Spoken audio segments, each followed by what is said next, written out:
All right, we are going to get started. So everyone, giant welcome. If we have not met before, I am Mr. Sam. I'm the director of Young Scholars Academy. And for the next hour and change, you are going to meet incredible mentors, discover one-of-a-kind courses that are sure to excite you and your kid. And I mean excite, like the kind of excite where you're jealous of your kid because they get to take cooler classes than you did, that kind of excite.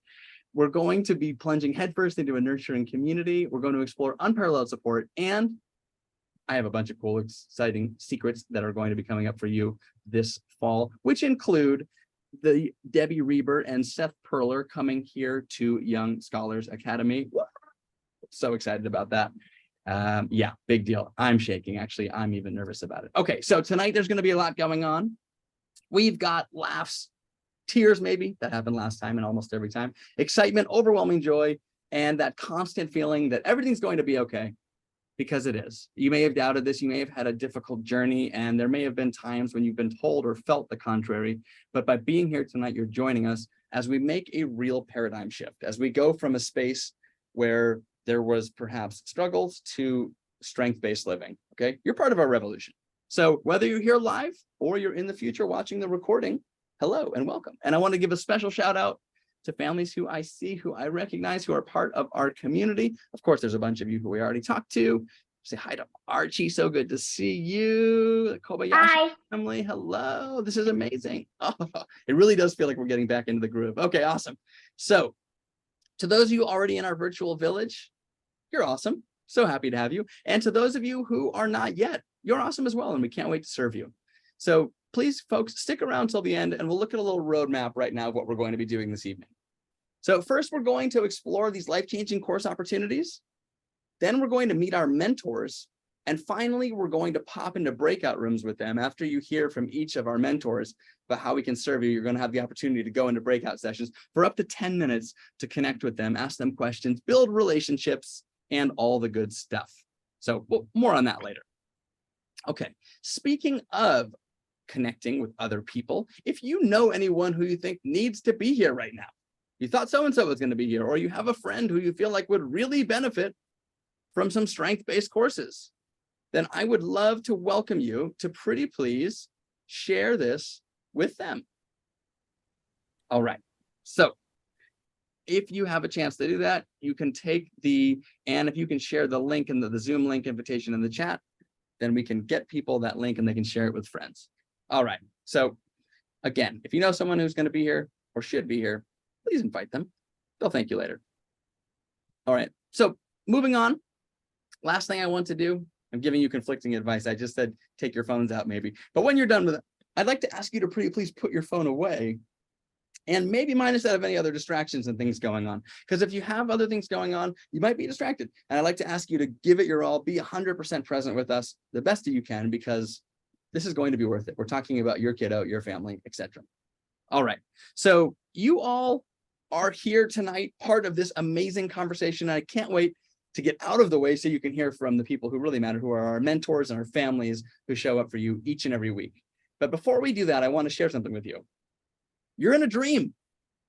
Ooh, that's right, you are in a dream. It is true. Young Scholars Academy is a virtual village that started as a dream. Okay, and the dream was simple. It was to create a village that serves as a bubble of love, of nurturing, of protection and support, a place where differently wired, twice exceptional, gifted, neurodivergent students could feel safe from a world that seems to be hell-bent on having them focus on the things they're not good at, right? If we can be honest, there's a lot of feeling bad, of feeling inadequate and so forth that happens along the way. And Young Scholars Academy was created to make sure that our students can get away from that let's fix them mentality and move towards that self-actualization space where we thrive, where our kids thrive, and which way more aligned with society and living a beautiful life. Okay, so I'm going to share something with you on the screen real quick. I'm going to bring my slides back up here. Now, a little visual here because I'm a visual person. A lot of our students are here. Okay, they're firmly planted on this bell curve. We have students who have these great asynchronies, right? They have great strengths. They might be 2 standard deviations over, and they have great struggles. They have these dual realities, and so much of society, so much of schooling is focused on this. It's focused on the struggles. Let's bring the bottom up. And Young Scholars Academy seeks to do the opposite, okay? We seek to focus on helping our students develop their strengths because we know that the rising tide will raise all ships. Yes, the deficit area, the struggle area, et cetera, will grow, but we're going to focus on the strength area because that's where our students thrive. That's where they're happy. That's where they feel good. And that's where they're going to make meaningful contributions to our local community here at YSA and our broad community as humans on planet Earth. Okay, and I want to share a quick little story. I've told some of you this before, but not everyone knows this. But this world that we know as Young Scholars Academy actually has a really cool inception story behind the logo. So I told you this started as a dream. Well, part of that dream was telling different people, hey, I need your help creating a logo because I'm starting the school. And when I did, I explained to a friend what it was that we were going for, and he made this. And why this is wild is because Dr. Susan Baum, a former mentor of mine, wrote a book called To Be Gifted and Learning Disabled. This is before there was a term called Twice Exceptional. To be gifted and learning disabled. And the idea behind her book, she said that our students are yellow, blue, and green. They have these yellow gifts, kind of like their parts that protrude out. They have these blue areas, which are like learning differences, learning disabilities, etc. And they're always green. They're comprised of these two realities that overlap, strengths and struggles, but they're always green. This makes them who they are, the whole child. And what's amazing about this is that it reminds us that we can focus on the student's edges. You've probably heard this phrase before. I love this phrase so much. The idea that we are square pegs and round holes, right? Can you see that looking at the visual? The things that make our students incredible is that they are square pegs. And so much of society and education wants to knock their edges off, kind of round them out so they fit in. And we have dedicated our lives, all these mentors that you see here, to sharpening your students' edges, not knocking them off. Okay, I share this with you because I want you to understand that these are examples and ways in which we are helping your students develop their differences and lead with their differences and build confidence around their differences, not the other way around. Okay, and just to give you an idea of why this matters, because here's people who have built incredible lives developing their edges, right? Whether it's Simone Biles, Greta Thunberg, or Richard Branson, these are all people we recognize as having dual exceptionalities, whether it's dyslexia, ADHD, autism, and exceptional strengths, whether it be entrepreneurship, gymnastics, or advocacy and leadership. So why is it that education is focused on rounding people out when we celebrate people's edges? Interesting. That's why we exist. So I want to share a super quick story with you, and then we're going to get to the good stuff. Over the last 3 years, I've interviewed a bunch of different people that I deem quite successful, people that have made meaningful contributions to society, innovators, thought leaders, problem solvers, etc. And the list is quite robust. This includes some people who are, one person's a billionaire, several hundred millionaires, people that have arrived, and some names that you would know, although I've promised not to share. In these interviews, I asked them what they attribute to their success. What are the key ingredients that they think led to their success? And do you know what they said? Anyway, their findings are fascinating. Okay, and here's one of them. The creativity and unconventional thinking were abundant. As I saw across the board, it was people who were thinking differently all the time, thinking differently, seeing things that existed and putting them together uniquely. Another one, a high tolerance for taking risks. My very own uncle was on the list. He had this slogan that changed my life. He said 4 words: nothing ventured, nothing gained. Right? So this high tolerance for taking risks in a strength area. And I want to give you an example, by the way. Leading Young Scholars Academy, when I hire people, I'm not hiring people who are good students. Okay, no offense to any of our teachers here. I'm hiring people who think differently, who can leverage their strengths, who are outside the box, who are unconventional. I don't want someone who got really good at following the rules.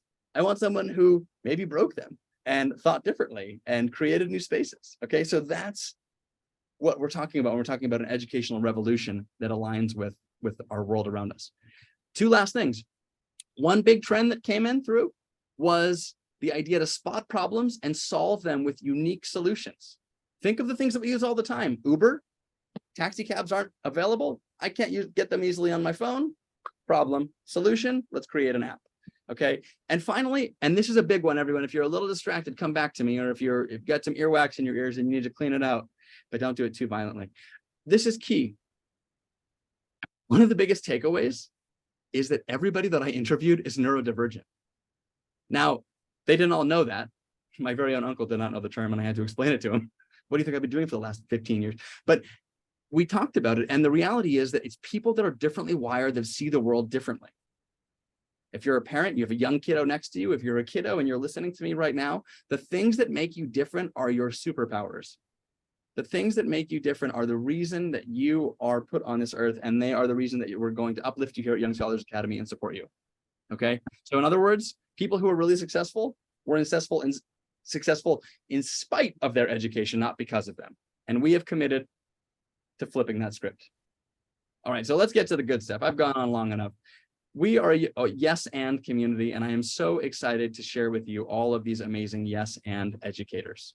All right, so let's get to the good stuff. It's time to hop off the cycle, and I want to introduce some of our mentors. We're going to start first with this incredible opportunity tonight. I just want you to join us, to listen in, to build questions, to take notes, and know that as we go, as we connect with these different families, different mentors, different educators, and so forth, you're going to have lots of opportunities to ask big questions. And before I share Mr. Saltz with you, who's going to kick us off, I've got one last little thing that I want to screen share, which is all of the amazing upgrades that we have for you this year.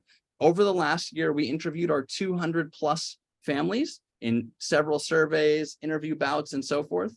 And I am thrilled to tell you that we have all of these amazing benefits. Number one, we're introducing a kinder group. Okay, so we're now serving 5 and 6 year olds, which is amazing. Yeah, super exciting. Number two, we're going to have more regular communication from our mentors to you parents. Okay, so you know what's going on in the classroom because that came up a lot last year.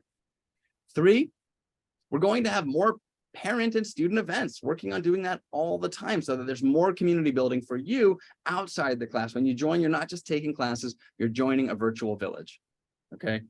Next, we have a new website, which is going to have a members area where you can log in and get all the stuff you want, which is awesome. Additionally, we're going to have a school newspaper where we're going to have different students writing from class what's going on and sharing all the amazingness to build community and let people know what's going on. And that's going to be a class too. It's going to be awesome. Also, we're going to be having student exhibitions, which happen internally in class and externally in front of our whole community. So if there's a cool debate or a robot being built or something cool discovered in a science class, it's going to be on display. Archie, I see you got a cool robot there. Very cool. So additionally, folks, we're also going to have a passport so you can gamify your YSA experience, and there's so much more. Okay, we also have created, we have students from all over the world now. We have officially reached this critical mass of 200 plus students, many from, I think, almost every continent now. And it's become apparent that we need to have more diverse offerings and times. So all of that awesome, awesome stuff. But I'm going to zip my lips and turn it over to the people that are really matter, that you really want to hear from. So more on that later. Let's go over to the amazing Mr. Saltz. We're going to hear from our families, our teachers, starting with our STEAM. We're going to start with STEAM, and then we're going to go to art, and we're going to make our way through the different content areas. So Mr. Saltz, I'd like to turn it over to you, and the floor is yours. All right, you're a hard act to follow. I don't know if I can reach half of the enthusiasm that you have, but I'll give it a try. So I'm doing 4 different offerings this year. It starts off with robotics. And when I say that, I mean, it really does start off with robotics. If you or someone you love is interested in technology, robotics is the place to go. Because inside of robotics, you learn everything you need to know about where you want to go with technology. There's a reason why robotics is the beginning. It's marrying software and hardware. And in that combination, you don't focus on coding, you don't focus on building stuff, you focus on all of the above. So this time we have 2 robotics courses. We have the regular beginner course. If you've never done robots before, it's a great place to start. Walks you through all the beginnings. You will come out a robot engineer at the end of it. Then, excited to announce that we have a robotic club. This is for anybody that has already done robotics. The robotic club is really cool because we're just going to do fun stuff. I mean, anything we can dream of, you turn the kids free and you just do stuff. And in the process of doing stuff, we're going to learn a lot of concepts, How does a robot solve a maze? How does a robot identify colors? How does it dance? How does it do this stuff? Robotics is so full of opportunity that I really encourage you, if you're interested in technology, this is the door. Once you get in through that door, you can go anywhere you want to go into the electronics world. I started that way. I built my first robot when I was 14, 13. It was a metal can, and I had to hand build all the parts and pieces. It was back in the dinosaur days. But I learned an awful lot doing that. And that's what I want to bring to the kids. Robotics is so broad and wide. It's the place to start. So that's the first thing. Then we got to talk about engineering. Engineering is tough because 99.9% of what you see billed as engineering is not engineering.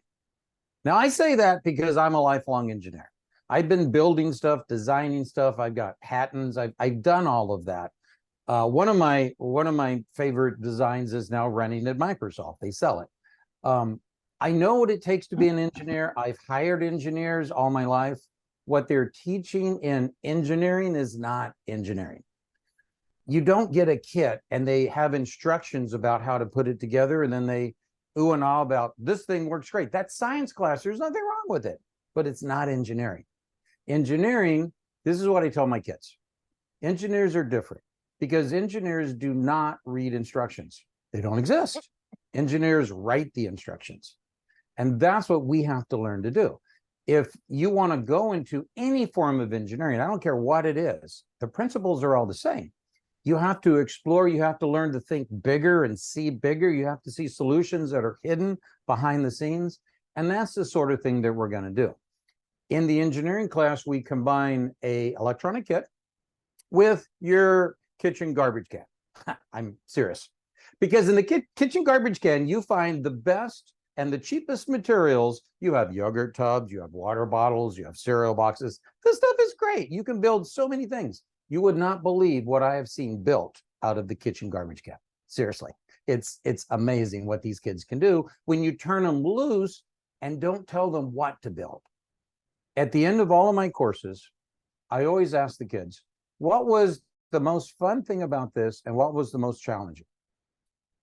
90% of the time, the most fun thing was you didn't tell us what to do. You let them explore on their own. And that's how you teach engineering. Engineers have to be able to do things that nobody else has ever done. That means you have to think different. You can't follow the instructions because they don't exist. Sorry, I get passionate about that one. I'm big on engineering because it's done so wrong. So I want a chance to do it right. I want to teach the next generation how to really think like an engineer. Okay, that's engineering. AI. This is kind of new for everybody, right? Not really. The core piece of AI has been around since the 1940s. It existed before real computers existed.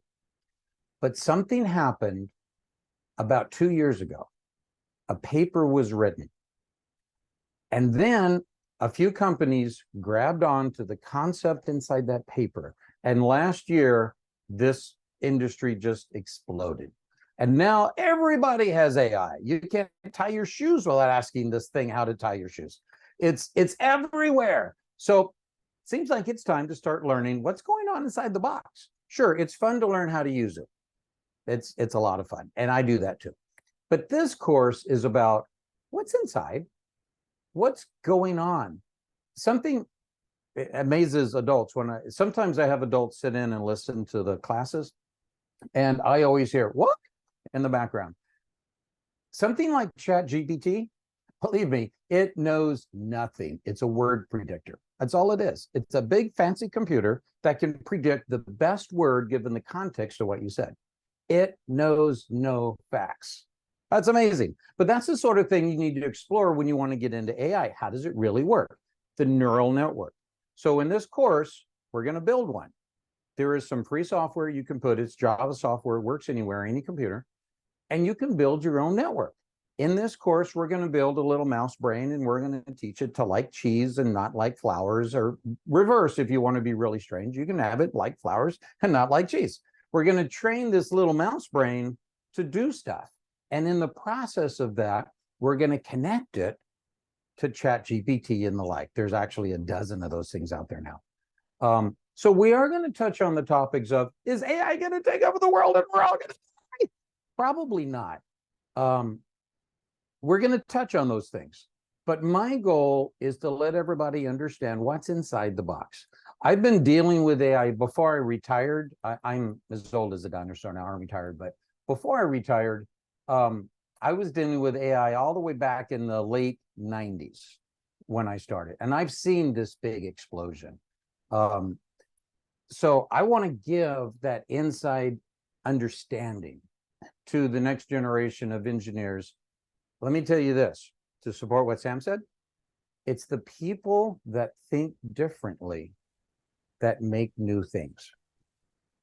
If you're just like everybody else, you're going to do what everybody else does. If you think differently, you're going to do amazing stuff. You're the one that's going to figure the next generation of these things. So I want to foster that. I don't know what the next generation is, but hey, one of these kids could be. Who knows?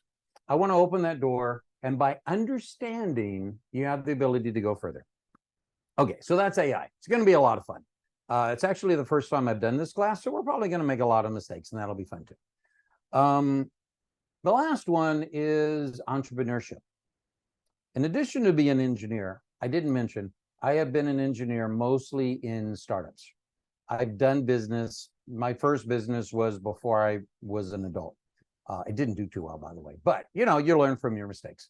So I have a lifetime of startups. In fact, the last company I was connected to before I retired was an incubator. We would raise money, funds of, you know, $10 to $100 million. And then we come up with ideas and come up with a crazy way to solve the problem, and then set up a CEO and a CTO, hand them $1 million and say, go try it, see what works, with the express purpose of having a successful company that could then sell for, you know, 50, 100 million, and you can pay your grocery bill. We launched 25 companies in 2 years. So I've done a lot of this stuff. And what I want to do in this class is give to the next generation, if you're different, if you don't feel like the average person out there, if you feel different in any way, working for a dollar salary amount may not be your best choice. Maybe you can excel in doing something yourself, entrepreneur. But there's a learning curve. You have to learn how to get there from here. This course centers on two things. It centers on what is the stuff you have to do. The government's involved. It's not optional. I don't make the rules, but there's stuff you have to do. Sam knows, he's laughing right now. I'm wondering if he did all those steps. Anyway, there's also stuff that you get to do. You get to be disruptive. You get to use the lean startup methodology, is my favorite. You get to think about things in ways nobody else has. You get to be competitive. We're going to do a lot of brainstorming. We actually have some exercises we do. Come up with a business idea and let's walk our way through it. And at the end of this course, every student is invited to write your own business plan about your own idea, and myself and possibly some mysterious guest will come listen and give you feedback on your actual business idea. Why not? It's a great way to start. So that's my 4 offerings for, I guess it's fall that's coming up. Yeah. Robotics, engineering, AI, and entrepreneurship. Love to see you guys there. Thank you so much for that. There truly are such amazing offerings. And as you can see, folks, one of the big ideas here is the courses that students need to be taking, but really don't get to take anywhere else. So taking robotics, taking an AI course, taking engineering. I mean, I could go on and on, but I'll just let you take it and figure it out for yourself. So thank you, Mr. Salch, for that. You started us off high and you did not disappoint. We're going to go from Mr. Salch over to Miss Alex. So really excited to welcome Miss Alex to our community. And thrilled, Miss Alex, to have you kick it off. We're going to be hearing about some really exciting courses for this fall. And so, Miss Alex, I'll turn it over to you now. All right. Thank you, Mr. Sam. I am new to YSA and I'm really, really excited to be here. Do you think I can share screen? Am I able to share it? No, that's okay. So first of all, I am Yeah, I'm fixing that. teaching. Are you able to hear me? Yeah. Yeah, I'm fixing it. Are you fixing it so I can no. Okay. Trying to. It's okay. I'm just gonna go for it. So I am teaching 3 courses, and you heard Sam mention at the beginning that we're expanding into some of the younger ages. So for me, my focus here at YSAA is going to be on ages 5 to 8, and that's an age group that I really enjoy because they are just coming into the world of learning. You know, that we're moving them from pure play to kind of sort of guiding that play a little bit, and they're becoming more and more curious. They're starting to know more about the world and opening up, you know, themselves to really just be sponges for whatever it is that you want to give them. So I love this age group. If you're in this age group, just so you know, you're my favorite. We have so much fun. Everything's really hands-on. It's Alex, exciting. sorry to interrupt you, Miss Alex. I made it so you can screen share now, so you should be good. Awesome. Awesome. And so for starting, we are going to, sorry, it's going to show a weird screen here for a quick second. Ta-da! Can you all see that okay? Yes, awesome. Okay, so I'm going to be teaching 3 courses this fall with YSA. 2 of them are science, and 1 of them is mythology. And those 3 things don't seem to go together very well, but I would like to posit that they actually do. And I'm going to go into that a little bit more. So the first course you can see there is STEAM Quest Chemistry. This is a course where we'll spend 8 weeks delving into chemistry, but chemistry that's specifically designed for 5 to 8-year-olds. So we're going to be really getting our hands messy and experimenting with things like chemical reactions. Of course, we're going to do slime. We're going to do some campfire chemistry. We're going to be dissolving all kinds of things and making things float, testing out how matter changes its states, and just having a lot of fun with that. We'll be pirates. So really taking some, you know, basic chemistry concepts, but bringing them to life and making them fun and engaging imaginations. And then the second course is STEAM Quest Earth Science. So for this one, same thing, a little bit of mess going on, but also we're going to engage this natural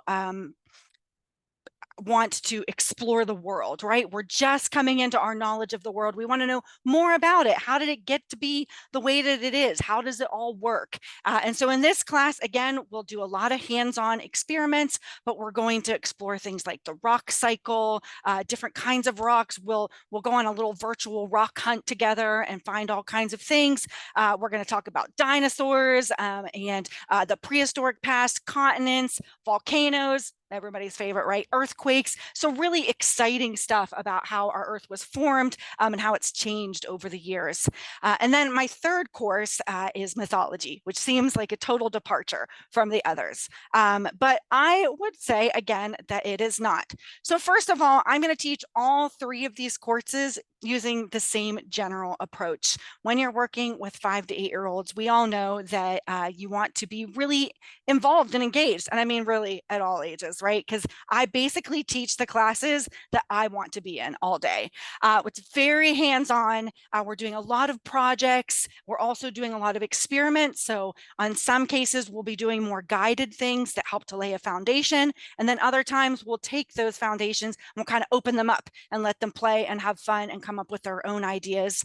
I always try to mix in some kind of game or movement activities because I know that 45 minutes can sometimes feel a little long for a lot of us. Me too. So I like to switch it up about every 5 to 8 minutes. We'll talk a little bit, we'll draw a little bit, we'll move our bodies, we'll play a game. We do a lot of sharing. I'll ask a lot of questions. So really half the class is me asking questions and you giving me the answers, and then we'll talk about it. I'm a very visual person. In case you hadn't noticed, I also am neurodivergent. I have ADHD, I'm autistic, and I need things that like draw me in, right? So I use a lot of visuals. I also do a lot of read alouds. I've got a great library of books that we'll share. I use video clips. So any kind of way that we can mix it up throughout the class just to keep it really fun and exciting. And then probably one of my favorite parts is in all three of these classes, there'll be a written after class component. Now, I know not all of us are writing at these ages, 5, 6, 7, 8, right? So what I'm going to do is I'll provide you a couple of different ways that you can practice and also show off what you've learned after class. So that might be a field guide in some of my classes, and then also a science journal. So we'll just kind of have these hands-on ways of practicing what we learned after class and being able to show it off, and then keep it, if you're homeschooling, this is a great thing to take to your evaluators, parents, if you have one of those. So that's kind of the structure, and it's the same for all of my classes, no matter what we're learning.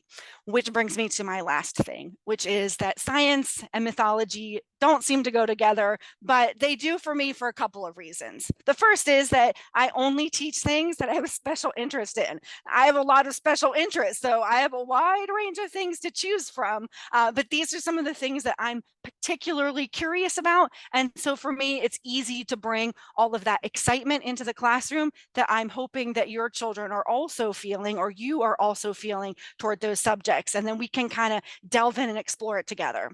The second reason is because I actually think that STEAM and mythology are answering the same questions. For me, they're both based in this human curiosity that we have about the world. And even in my mythical creatures class, when we're learning about things like mermaids and dragons and minotaurs and griffins, we're not just learning about the cultures that came up with them and the stories and what makes them really cool, but we're also talking about why did they come up with these creatures? And it's for the exact same reason that scientists are coming up with the answers that we're exploring in the other classes, which is, why is the world the way it is, right? And so we're able to answer it in two really fun ways. One way is more of storytelling from the people of our past and even our present. And then, of course, the other way are the answers that scientists and that we are able to discover based on what we're experiencing in our world. So that's it. That's me in a nutshell. Those are the three things that I'm going to be doing. And I think the last thing that I want to say is that in all of my classes,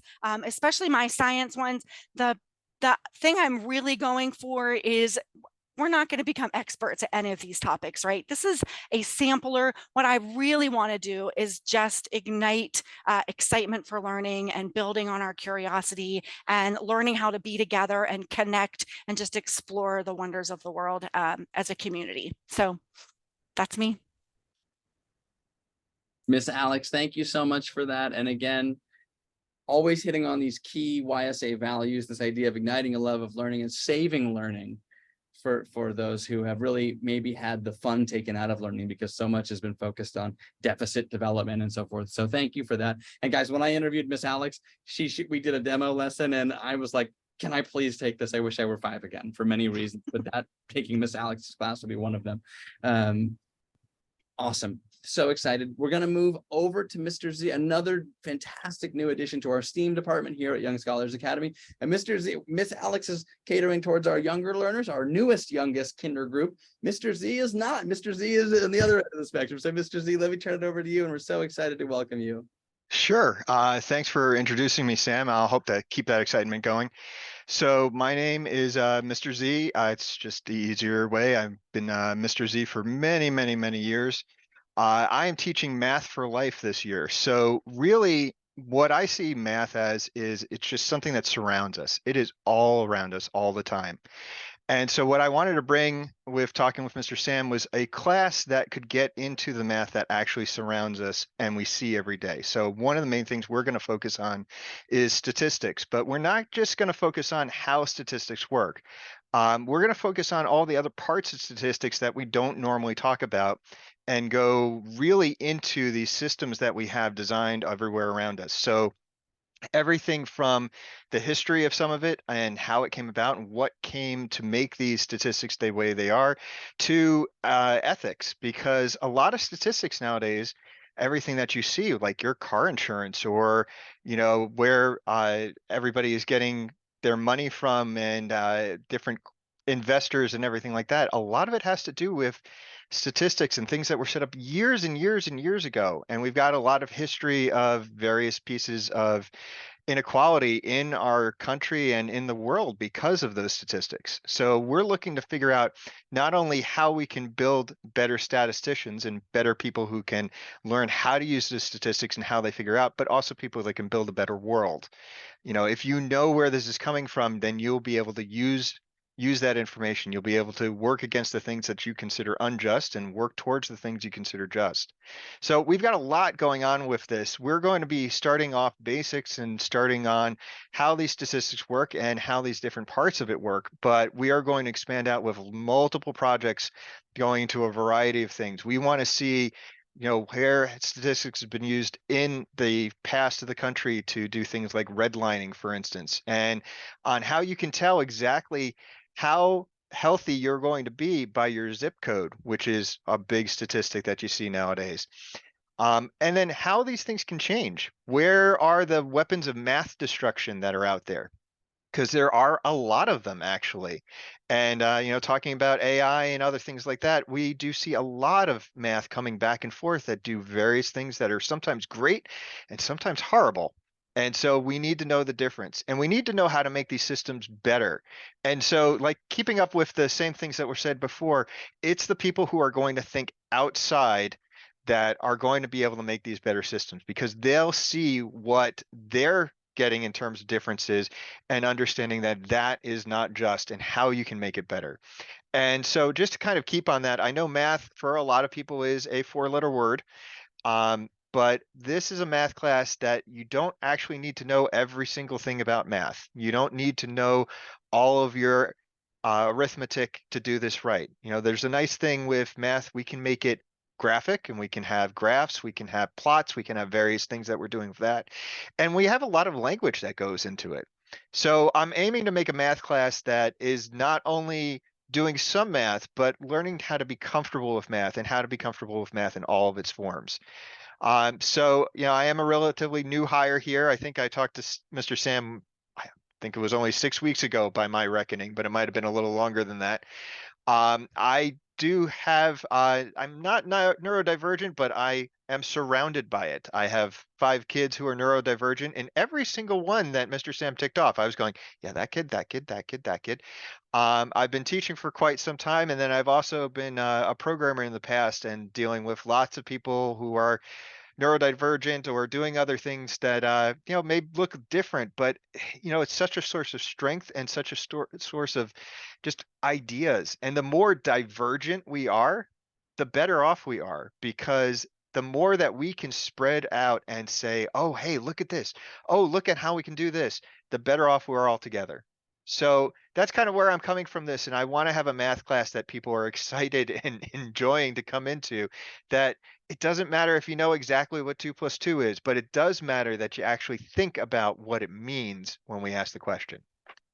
And so with that, again, Math for Life, I hope to see some of you there, and I'm going to pass it back to Mr. Sam. Mr. Z, thank you so much for that. And this is the math class that I always wish I took. Again, it's edgy, it's attractive. When we were first started kind of brainstorming this together, we were talking about like insurance and death and all these things. And I was like, this is edgy. You know, this is way cooler than learning tables and things. And at the same time, we're doing that, right? It's real world math. Why is it that so many people are graduating with, you know, fantastic grades and can't balance a checkbook or do bills? Because we're not teaching the stuff that they're going to need to learn. This is fantastic. It's statistics. It's interesting. It's edgy, and it's attractive, right? Which we know our kids, right? We know they're going to do the things that seem like they're forbidden, and that's going to be attractive. So, that I also want to point out another trend that you're maybe noticing through the night is that we have different educators who might identify as neurodivergent, and or parents who might educators who are parents of neurodivergent kids, right? So this is not just a community of people who show up and kind of clock in and clock out. These are people who are here because their why is to support kids like their kids, or support this community because it's meaningful. And I just want to bring that up because this is something that you're going to hear throughout the night. So speaking of parents, I'm going to close out our STEAM section with Mr. Z. Thank you. We're going to move over to our first parent. So thank you very much, Mr. Z. We're going to go over it. Chris, if you'd like to unmute and join us. I'm going to spotlight you. Thank you so much for being here tonight, Chris. Uh-oh. Okay, thanks. My pleasure. I'm neurodivergent as well, so this is a little outside of my comfort zone. Unfortunately, Ian did not feel comfortable being here, but just a little background. Ian is 14, so he's a little bit on the older side. He's been in neurodivergent focused schools for about 4 years, and we moved from California to Iowa and found YSA, and it is great. I really just can't say enough about it. Although because Ian is 14, I do not have the level of getting information out of him. It can be difficult, of course. But he loves going to the classes. There's so many options. And even for someone his age, he was aging out sort of a little bit from his old school. And this is great. And he feels comfortable. His old school during the pandemic, for instance, he always had his camera off. And here, almost right off the bat, he felt comfortable enough with his mentors, etc. Had his camera on, always went to his classes. He's learned. You just feel so comfortable with the mentors. They really celebrate neurodivergency, which is wonderful, which is kind of what we try to do at our house. Is that's something to be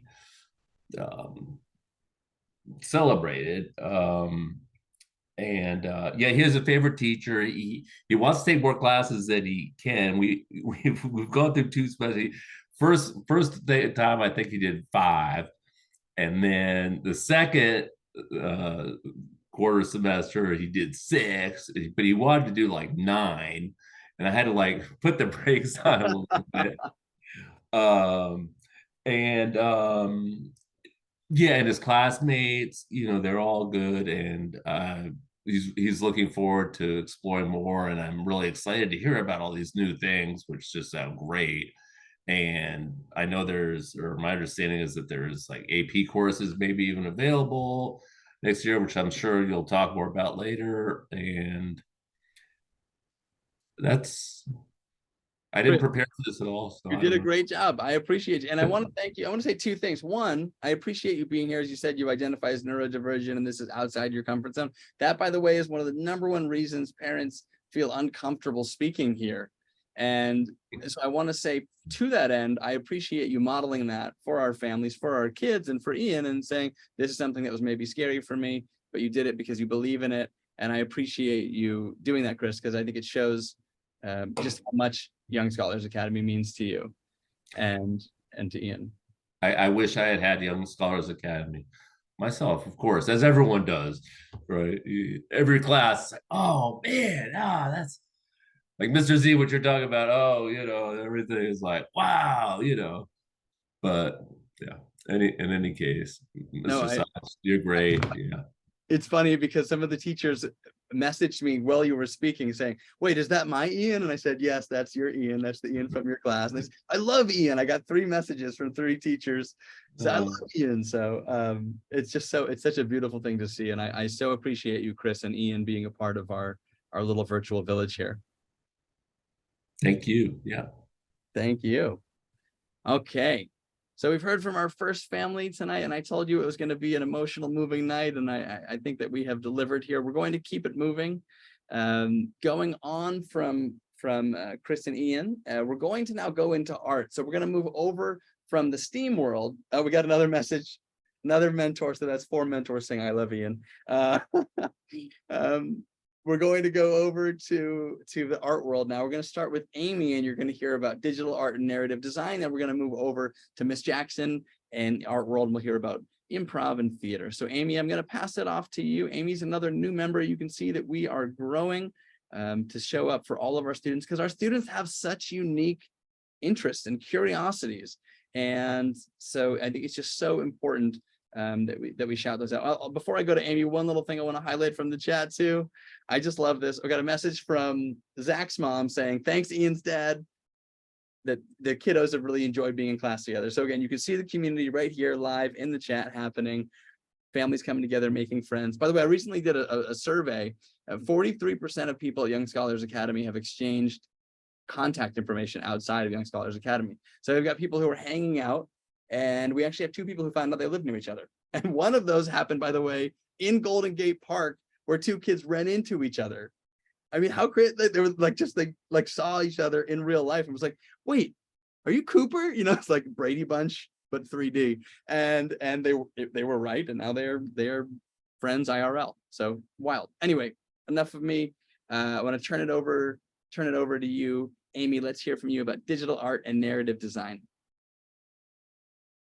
Oh, you're muted, Amy. There you go. Okay, I'm unmuted now. Hello, folks. I'm Amy Bechtel.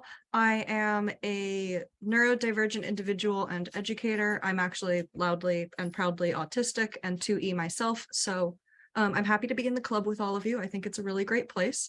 And I'm teaching 2 classes this term. I'm teaching narrative design and digital art. I'm going to just bring up my graphic real fast. I only have one. It's not quite a fancy slideshow, but it'll hopefully help get some of my visual points across. I am a digital artist and illustrator myself before I was even an educator. So when we are looking at digital art, I'm going to be teaching you how to make images and images that look cool or look convincing. I have made some very strange deep fakes if you are interested in memes, those kinds of things. I've made some very unnerving pictures of Dwayne "The Rock" Johnson, because my experience is that he's a person with a high enough self-esteem that if he saw himself in a flower crown, he'd be okay with it. So we have a lot of fun in that class. We make a lot of weird things and we make a lot of wonderful things. It's a really good class for visual artists who want to illustrate, who want to make graphics, who want to produce brands. We've made music industry packages, so things like album covers and t-shirts. I also have bought clothing from students. So if you're looking to open a business, I'm here to support it. And that's a lot of what we do in digital art. We'll be focusing on Photoshop and Procreate. Photoshop, because it is an industry standard and people want to see it on your resume if you want to go into visual art or entertainment design. And Procreate, because I've seen the quality of that software and I think that the virality of it is merited. And there's a lot of interesting and creative things we can do in that. But the program is accessible either on an iPad or on a desktop, depending on which software you want to use. And that's what we'll be doing in terms of digital art. For narrative design, we're talking more about how to extract emotionality from our visual art practices. So how do you tell a story in pictures? How do you create illustrations that move people? What are the colors and compositional choices and anatomical choices that you can imbue into characters and environments and props to convince your audience to feel a certain way, which is an essential part of visual storytelling. So we're going to be looking at what those emotional targets are and how we can hit them effectively through creative art. Both of these classes, by the way, are recommended for somewhat older students, predominantly, I think 13 through 18, you said, Sam? Okay, 13 through 18 is our target age range. So I'm looking forward to getting to meet all of you and see the weird and wonderful and creative and bizarre things that your neurodivergent brains make, because that has been one of the highlights of my career as a visual arts instructor, is seeing all of the different abstract ways that students approach the same question in visual art. So I'm looking forward to it. I think it's going to be a blast. Amazing. Thank you, Amy, so much. And everyone, I have to say, I know Amy because we taught together at Bridges Academy, and Amy is, we spent, I think at least 5 or 8. How long was that, Amy? Were you 5 years together there? 5 years together, yeah. Yeah, 5 years Or together. 4, actually. Now that 4 years together at Bridges, and Amy was always that teacher that I was jealous of, right? Because the kids just loved her. Oh, in Amy's class, I'm like, I want to be as cool as Amy. So I'm so thrilled to have her be a part of this virtual village that we call Young Scholars Academy, and we're so lucky to have you, as well as everyone who's spoken tonight. We are just so lucky. But you know, I already love you, all of you amazing returning educators. Okay, so we're going to go from Amy over to one of our returners. Speaking of returners, over to Miss Jackson. And Miss Jackson is going to be talking about improv and theater. I want to correct one thing I didn't say when Amy was speaking. The Amy's 2 classes, narrative design and digital art, are 12 to 18. So, okay, let's go over to the good stuff. Miss Jackson, the floor is yours. Yay, hello. Nobody's as cool as you, Mr. Sam. Don't even start to say that.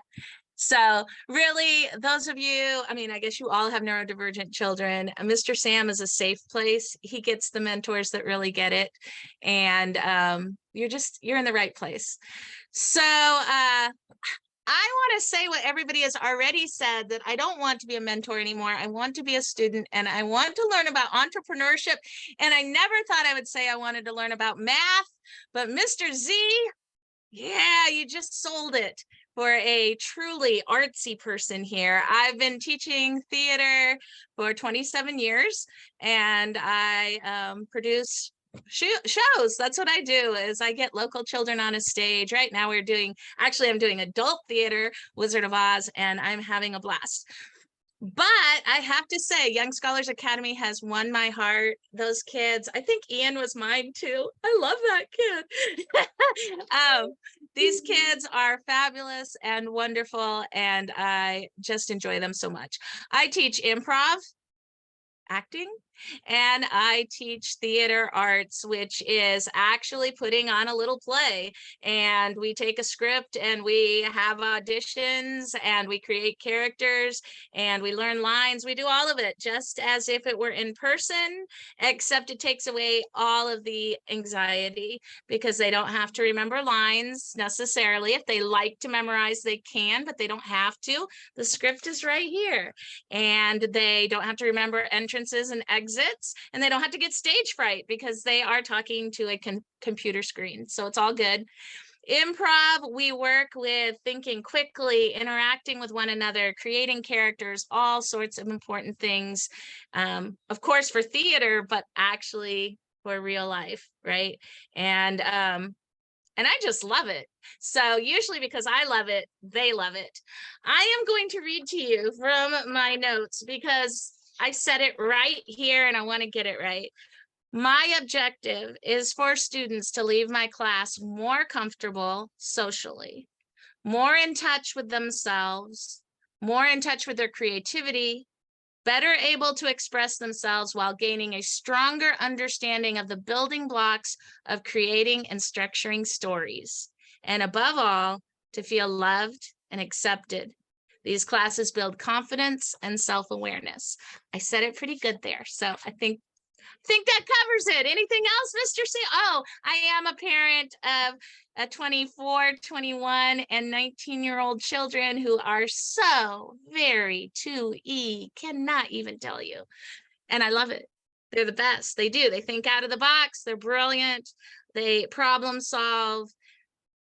And their creativities are all in different realms. And it's just beautiful to watch. And I love it. Miss Jackson, thank you so much. Miss Jackson is a great example of a teacher who has a cult following here at YSA. Tuesday night improv class, like it's just like the waiting list. It's always the first class every semester to sell out, and it's so hard to get a spot in there. And that if anyone was at the last open house, you remember some of the testimonials. There was a mom that came in with her son. It was Simon and his mom, and she coined a term. There was a real term that was added that night, which was the YSA glow. And she said every night when Simon takes that class, when kids take the class, for 24 hours after, there is a glow, there's a high, there's a feeling of just greatness and warmth that reverberates throughout. And that was a clear trend from our last open house. And that's because of our amazing mentors like you, Miss Jackson, and like everyone else. So thank you. And also one of the YSA trivia things that came up in one class was that Miss Jackson's hair is not all purple. It's not purple in the back. And the kids tell me that stuff because I need to know it. So there we go. Oh, and you're getting some love in the chat right now, Miss Jackson. So Zach's mom. Awesome. Okay, we are going to go over to our next person who could not be here originally and is here now, and I'm so excited about it. I always feel like I have to give a trigger warning before Nicole goes because she talks about spooky, scary stuff. So just be ready to be spooked and be scared.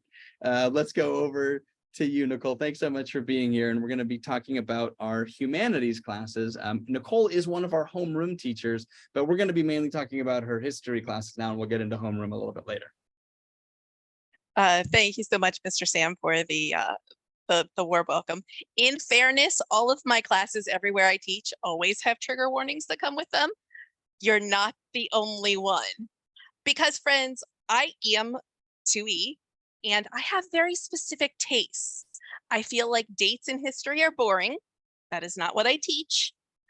I feel like a lot of history is just really boring. So I don't teach that kind of history. I like the stuff, you know, where you're scrolling on social media at night and suddenly there's this little thing that catches your eye, like, how did this man's personality change after one shocking incident? I'm like, how? Tell me. I have to repeat the whole thing. And, you know, you find out there's a spike through his head and you're like, oh my gosh, that's the stuff I teach because that's the stuff I love. My classes are fun. They're quirky. We laugh a lot because I like to laugh. And any of you who are in my homeroom know that's true. Julia's shaking her head because we've even played pranks on Mr. Sam, you know, because we have a good time and we have good times everywhere. Sorry, Mr. Sam, it was such a good time. We didn't even tell him what was going on. We just all changed our names.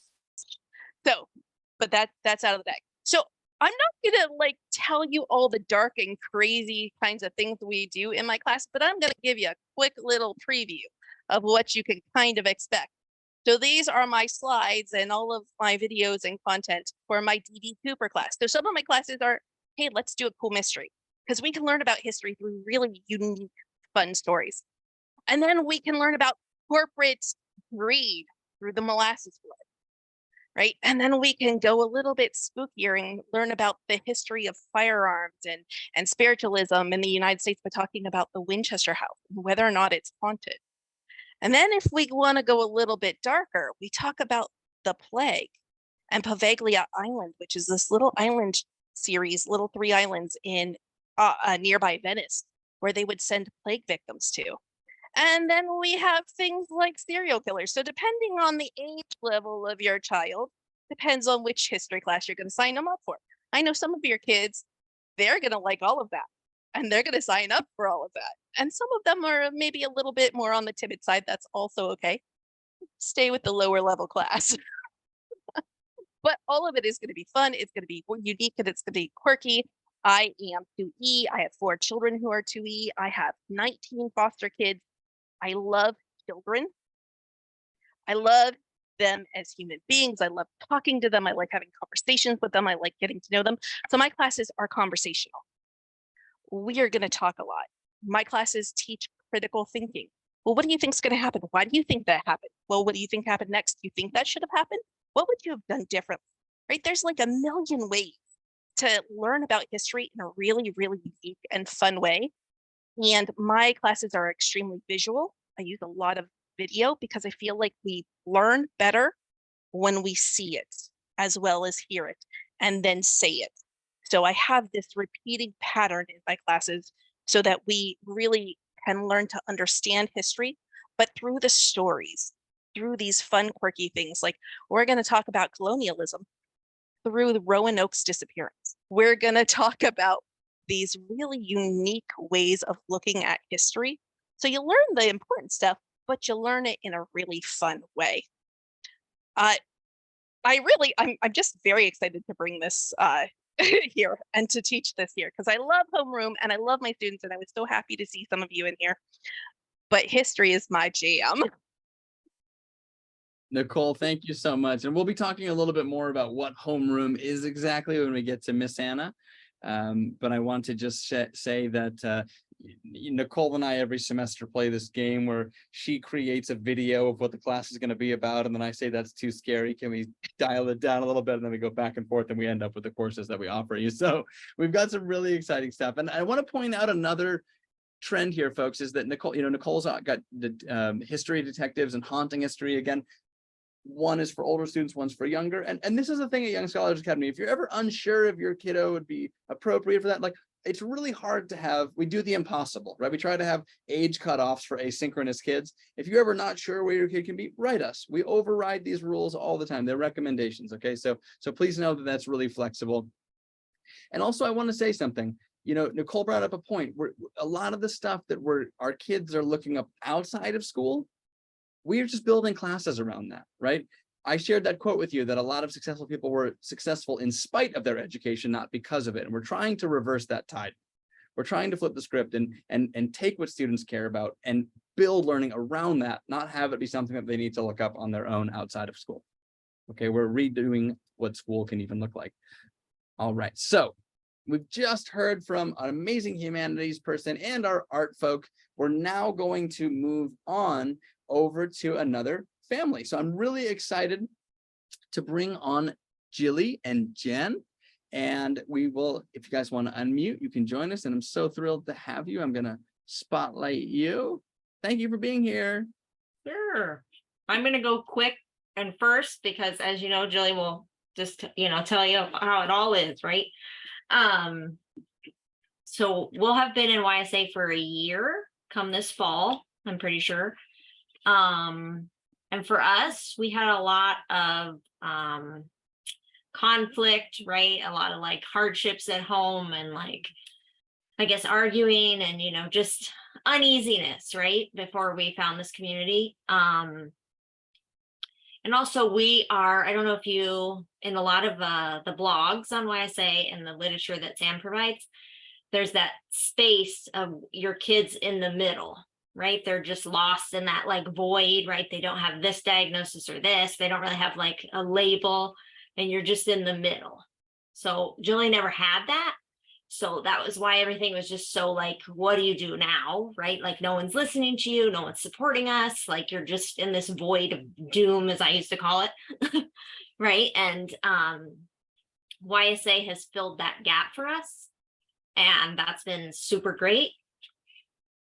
And another really good thing also that I want to point out that this is a virtual thing. And I know a lot of parents, at least me, when I'm looking for things that she can, interact in, I kind of worry how well it's managed. And I have always been super impressed with how the mentors and educators handle each and every class. And she's never had a bad incident, you know what I mean, that wasn't handled quickly or it just never happened again. There's nothing like that where we've had lots of that outside, even in person, right? When you have like 2E kids and stuff. So that has been super fantastic. But I'm gonna let Jilly talk now. Thank you, Jen. I appreciate you saying that. Jilly, let's hear from you. I appreciate you going first, Jen. Sure. Do you want me to ask you questions or do you have an idea of what you want to say? I have a vague idea. Well, take it away. Don't let me stand in the way. Kind of what she said about before YSA. It was just kind of chaotic. And then I was kind of unsure when I first started. And then I started finding the classes I liked. And it's a lot of fun. I don't think there's a class I come out of where I'm not smiling or laughing for like the next 2 or 3 days. Right. So YSA grow, as Mr. Sam said, right? Yes. I think there's times like just some of the fun stuff like we talk about in homeroom and in the other classes. And I feel like it helped me be more social, get better at socializing, because comfortably social. Comfortably You were social, but you were uncomfortable being social, right? Thank you, Miss Nicole. And I really liked giving the presentation in the weird history class I did, because that was very fun. And then I turned it into a much bigger project, which was Yeah. also fun. I got to present it somewhere else. Right? I And- love that, Jilly. And now she says she feels pressured that she has to become a millionaire, Mr. Sam. Come on. No pressure. Go for the billions, and then if you land in the millions, you'll be happy. No, I'm just kidding. No, but I really hear some important things, Jilly, that you're saying, and I want to highlight those quickly, which is that you feel more confident, you feel more comfortable in your skin.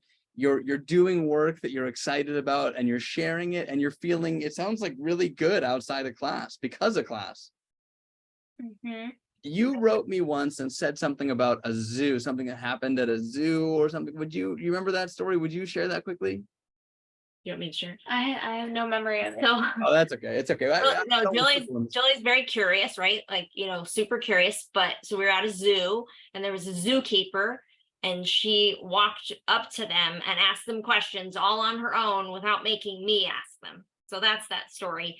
And that was after probably 2 semesters maybe of YSA. And then she came over and was like, I did it. I talked to the lady all by myself, It was I love it. I would not have done that Yeah. before. YSA. I would not have done that. So I love that so much.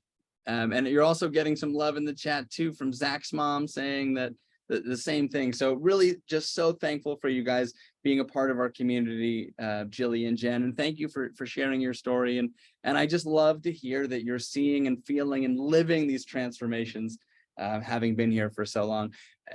So thankful for you. So everyone, these families are not like, and I don't say this in a mean way, anyone, but there's nothing that makes them incredibly different than your own, right? That these are people who are coming in who have maybe had different experiences, have maybe struggled in certain ways, and everyone here, everyone generally deserves that, right? And that being here can give you these real transformations, like you heard from Chris, Ian's dad, like you're hearing from Jilly and Jen, that seeing the growth and the excitement and the passion take flight, and that, yeah, again, that Young Scholars Academy glow. I just love that. I'm gonna make that into a t-shirt. That's one of my goals, the YSA glow. I think that would be so cool.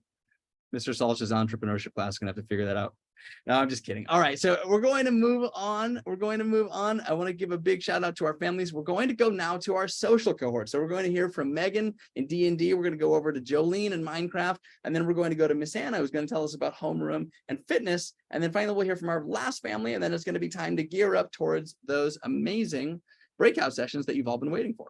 So Megan, I'm going to turn it over to you. Megan is our dungeon master here at Young Scholars Academy and is in charge of all things Dungeons and Dragons, which is amazing. And I see Archie's doing a dance over there, so clearly he was excited about it. I mean, people love Dungeons and Dragons. I mean, who doesn't like dragons? Like, everybody loves dragons. My name is Megan Hardy. I have been running Dungeons and Dragons games for kids for about 5+ years now. It is just so rewarding to do. It's just watching imagination on display, but there's all these other little sub skills they're working on that they don't know they're working on, like math, writing, reading, so many social skills, taking time to really think and listen about what everybody's doing.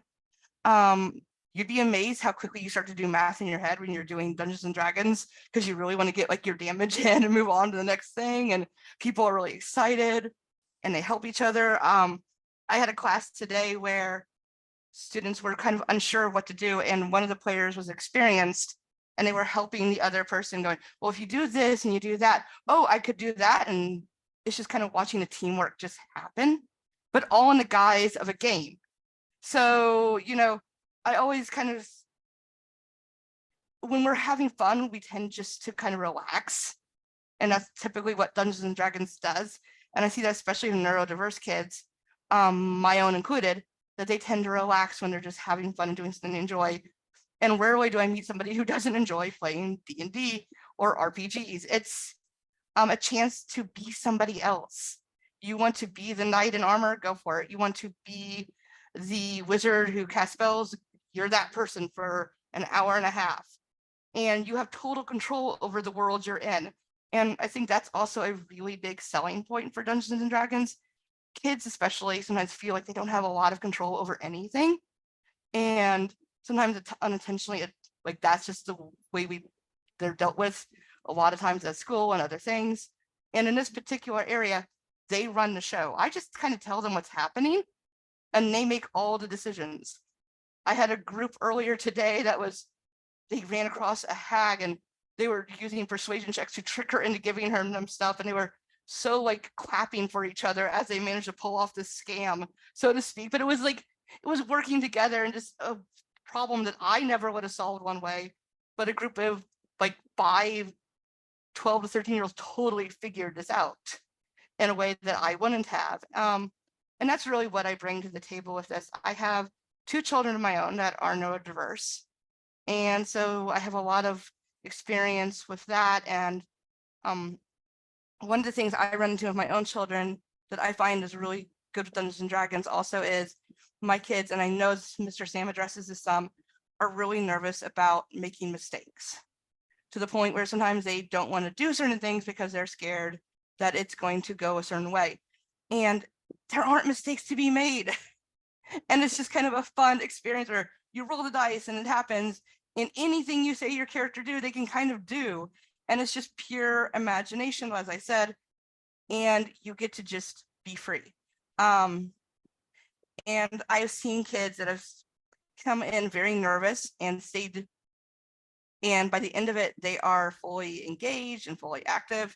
And also friend groups that have lasted years because of this, where maybe there weren't social networks before. Like I have a group that I've run that is going through other processes, but like I see this on YSA too, that is going 3 years strong together. And these kids, like, they are not just like, they know each other's lives. Like they'll spend 5 minutes catching up. Oh, how'd you do on that test? Or how'd you do with that? Or did that work out for you at school? They know all these things about themselves because they've decided just to play a game. And so we tend to dismiss games, but they can be life-changing. And you get to kill a dragon or make a dragon your pet, because that happens too. More than the killing, you end up making it your friend. Megan, thank you so much for that.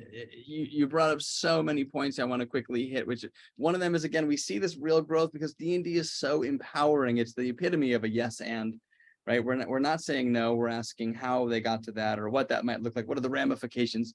Also, our students really benefit from having the parameters around the roles. Megan said, taking on a role can be so exciting because there's kind of a set that comes with that. I want to be a wizard, or I want to be an aide, or I want to play this role, and there's kind of expectations around that. There's a feeling of kind of sliding in. Yeah, Megan's getting some love in the chat from Ian's dad. This is just so lovely. And I want to also say that, you know, a lot of the times we want our students to take different social skills classes, right? Maybe we're worried about their ability to connect and so forth. But what D&D has done, and what you're going to hear Minecraft does as well in just a moment, is it gives us the ability to not have this like fix it mentality, but still develop social skills. Being in a social skills class, the assumption is that there's something maybe wrong and I need to be fixed, right? Being in D&D, I need to go on a quest. We need to get to the end of this thing. We need to, you know, slay this dragon or make this dragon a pet. And I need to wait my turn. I need to ask questions. I need to make sure I'm listening. I need to make sure I'm paying attention, etc. So there's so many different elements that move into this, and it's just so beautiful. And Megan, thank you so much for being a part of our community. I'm very happy. This has been really fun. I had a great day today of it. I love that. Okay, we're going I told you guys there would be laughs and maybe some tears here. Lots of laughs today. We're going to go over now to Jolene and hear about our Minecraft program. So we're hearing from some of our amazing returner educators now. Jolene, let's turn it over to you. We've got 2 amazing Minecraft programs happening this fall at YSA. Hi there. Yes, I'm Jolene. I love Minecraft. I'm also, I do have a master's degree. I did 20 years in the school system. I'm a homeschooling parent, active certifications, and I love Minecraft. And I love how so many things where Megan was talking about those, how in this gaming, we're using so many of the most crucial skills because it is completely STEAM. And there's so much social emotional learning that goes into it too. So in the fall, I have 2 different Minecraft courses, and one is focusing on it's creative. And that's where we'll have creative challenges. We will problem solve. We will show off our builds. We will collaborate on different ideas. And it was just nonstop challenges and idea sparking. And each of our builds, mine included, we're able to move up levels just from having this chance to share. And whether we're sharing through screen sharing, whether we're holding up our device or moving our camera towards the device, or describing with words, there's so many different ways that we can communicate. It is really whatever communication style, it really covers so many different aspects of that. And I like to say that in Minecraft, everything is possible. And there is a logic, there is so much knowledge. It's truly infinite, the amount of knowledge, because there are always updates, there's always more to know, and it's so special interest friendly. I have my things that absolutely light my brain up. I let them know right off the bat when they ask something, and I'm just like, oh, you want to talk about suspicious stew? Because I can tell you 50 things about it right now, but I'll just tell you a few, and then you let me know if you're still interested in more. But I have my interest, they have theirs. Info dumping is absolutely appreciated. We all benefit from learning the information. And so that goes for creative, and the other course is survival. And with survival, that is, you come into your Minecraft world, you have nothing. Every single resource you need needs to be found, created, crafted. How do we do this? How do you make this? What is the next level of that? Hey, I want to do this pretty epic thing in Minecraft. What are my goals to get there? And it is so much about that goal setting, because so many times when we play Minecraft, we'll just run off to that adventure. But if we're not well prepared for it, we restart and then we start learning to be better prepared.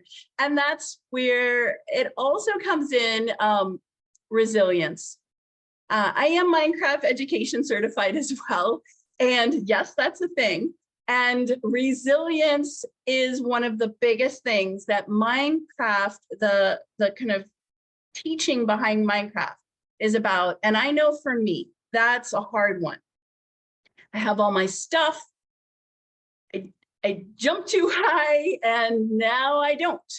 So how do I rebuild again? And supporting learners through that, supporting learners through, just like leading those questions, keeping the conversations going. They do an amazing job because this is our interest. And we had a conversation today in summer camp where you can pull up your stats of how long you've played Minecraft, how far you've traveled, how many things, like there's the statistics of all that you've accomplished. We were talking about, wow, that's a long amount of time that some of us have played. And then we kind of naturally together came to the realization that that experience is what led us to being able to connect so just quickly and deeply and positively. It's been really empowering. And it's from that experience of that. And I do want to mention on both of whether survival or creative, all editions of Minecraft are welcome.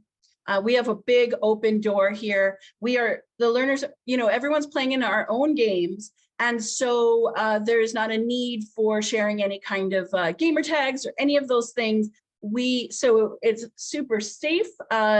Parents, I know some are big on keeping things offline and single player, and that's absolutely embraced. People who play multiplayer totally embrace too. But in this situation, we are really communicating, problem solving, collaborating, and idea sparking, whichever course it is. And so, yeah, I'm really excited. I have loved working with YSA. I'm neurodivergent myself and have a neurodivergent family. And so we are all about, we're all about Minecraft, and to have a chance to talk to other people that are too just lights me up. And so like-minded peers, mentor who gets it. Thanks, Sam. Thanks for having me here. Of I course. love this village. We love having you. And I want to say that really it's been such a pleasure to watch Minecraft grow over the last school year. You know, it's really turned into a club. And I know that we're going to hear soon from a family who I'm sure we're going to hear Ben say a thing or two about Minecraft. But one thing that comes up a lot is the way in which our kids can come together and, just as you said, just nerd out over their things. They can share, they can ask questions, and it's always so cool to see them think they're going to just blow Jolene's mind, and then Jolene's like, oh yeah, I know about that, and did you know about this? And they're like, what, you know about that? And it's just so cool to see everybody come together and share these interests. And you know, they might talk ad nauseum about some of the things in the game, but not have a place where they can do it. And that's, again, another big theme here. It's that X and Y axis I'm always referring to. It's that we know our kids need mentors like Jolene, like everyone you've heard from tonight, you're going to hear from, and we know they need each other. Right? And that's so important that they can come together. The research is abundantly clear that when kids that are differently wired are together, they have more acceptance, more joy, more stimulation, and overall positive affect. So we've got some love for you, Jolene, there in the chat. And I just love to see it. Amazing, amazing, amazing. Okay, we're going to go over to our last mentor before I cover everyone who isn't here, which is a pretty sizable bunch tonight. We're going to go over to Miss Anna. Miss Anna is going to be giving you more of that amazing homeroom that we people have come to know and love, and also a new exciting class where we're bringing fitness, that's right, to Young Scholars Academy. So Miss Anna, let me turn it over to you. Thank you. Yeah. Hi everyone. Nice to meet here. Hi. Hi. It's nice to see you. Shout out to all my lovely kiddos. Oh my goodness, it's so good to see your faces. Archie, I can't get through this if you make that face at me. All right. Super happy to be here once again with my YSA family. So, gosh, I've been on YSA for a while now, and each time is just so special. The Homeroom Social Club is where it all started for me. And this time I will be doing Homeroom Social Club again, and we're also expanding it to the kinder group. So excited to have younger kiddos, yes, and joining our family at a younger age to get that need, that help, and that that enrichment they've been looking for, and at a younger age. This is not easy for a lot of these younger kids to do. So excited about that. So Homeroom Social Club is where we have fun. Me and Miss Nicole, wherever she is, I can't see her right now, but we play games. We have engaging conversations. A lot of the times I think that the kids kind of just take the lead, right? And we end up doing things that we might not even plan to do, but it's just such a fun and exciting group of kiddos, and we get to see each other in classes from YSA, which is really fun. So kiddos who recognize themselves, each other from Minecraft, was like, I saw you in my Minecraft class, right? And then instant friendships, boom. It's the beginning of a beautiful friendship. And I think we both also give options for those friendships to blossom into more meaningful connections by using breakout rooms occasionally as well, which is really special to see those friendships form. And we play games, we have a great time, and we also practice, like we talked about, a lot of wonderful and valuable life skills and social skills, active listening and patiently waiting for a turn. These are all things that just organically happen in our homeroom social clubs through games and connection and play-based learning. And speaking of play-based learning, introducing the brand new ages 8 to 10 is what I'm doing. Yeah.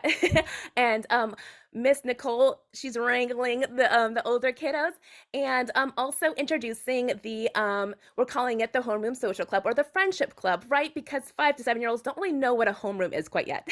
So the idea is to also incorporate all the fun, the games, the connection, the socialization, and also some music and movement, very similar to what Miss Alex was talking about.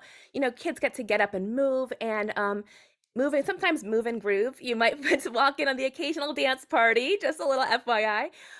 So just so much fun things happening with those.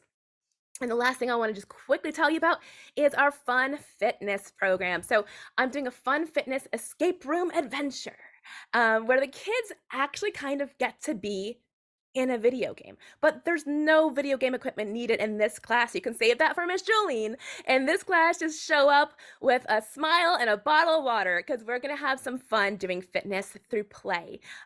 Each time they come to our fun fitness escape rooms, what we're going to do is we're going to join an adventure that I make ourselves. I write the stories, I make the boards, I use screen share, and it's just super fun. And this particular one, we're going to be superheroes, so everyone will have a chance to run, jump, kick, fly, you name it. We'll be doing it, and it's really just comes down to using a lot of determination, imagination, and collaboration, because we'll also get to learn teamwork as well. So it's going to be a super fun way for kids to really get into fitness, and that's pretty much what I'm doing these days. Awesome. Thank you, Miss Anna. And I want to just shout out a couple quick things that Miss Anna said. So first of all, going back to homeroom, this is something that's really missing in most virtual learning, and it's integral here at YSA. And you heard Jilly talk about it. You've heard other people talk about it before. It's having a community. If you go to a brick and mortar school, you have classes and then you have a homeroom, you have a home base, and that's missing. That place where kids can kind of bump into each other and can socialize and be themselves and play games. It's not academic, it's purely social. It's structured enough so that it feels safe, but it's unstructured enough so that kids can kind of bump around in the dark. And it gives them a space to connect and build relationships. My favorite thing is visiting these social clubs, because when I see the kids, they introduce one another. I remember once talking about Jilly, Luca and Jilly were in class, and I had them in a debate class, and I said something to Jilly about watching a movie, and Luca interrupted me and said, Mr. Sam, just so you know, Jilly doesn't watch movies, she loves books, she reads and writes them. And I was like, well, I know that, but I love that you know that. And that's the kind of thing that's happening in these social clubs. Is kids are really getting into each other's interests. They're sharing information, they're connecting inside and outside of class, and it's just such a positive environment. And also to bring this element to the kinder group and to be able to offer a fitness class, because let's face it, we've been sitting here a long time right now. A lot of us need to move our bones around. Having a fitness group is so important, and I think that's a big missing piece as well in virtual learning. So Miss Anna, so thankful that you're once again bringing these two key elements here to our virtual villagers. Thank you. I'm so happy to do it. Awesome. All right, we're going to go over to our last and certainly not least family tonight, everyone. I'm going to turn it over to Ben and Nicole. Really appreciate you. Oh my goodness. Nicole and Ben just said, I love you. I love that. I love to see that. Okay, we're going to turn it over to Ben and Nicole right now and to hear a little bit about their experience at YSA. And then I'm going to take it back after you guys go, and I'll cover the missing classes and we'll go into our breakout sessions. Let me turn it over to you, Nicole and Ben. Thanks. Well, Mom won't talk long because I'm sure everybody's more interested in hearing from him. But first I have to say that this is Ben's dream Zoom. He has never had so many of his favorite people all on one meeting. So he's pretty overwhelmed and excited to see so many faces and people that he really loves. So, and I call Ben a walking billboard for Young Scholars Academy. So I really think if you gave him a t-shirt, Sam, he might never take it off. I love that. What can I say about Ben? He is our bright and quirky kid who is very extroverted. That's the polite term. Very, very extroverted. He just turned 10. And he is one of those kids who really thrives on choosing what he's excited to learn about.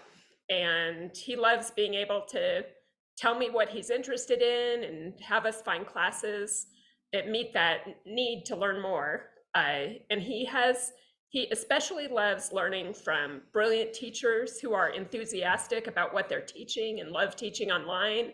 So for all of these reasons, we just couldn't be happier to have found YSA. We are lifers. We will be with you until you kick us out, Sam.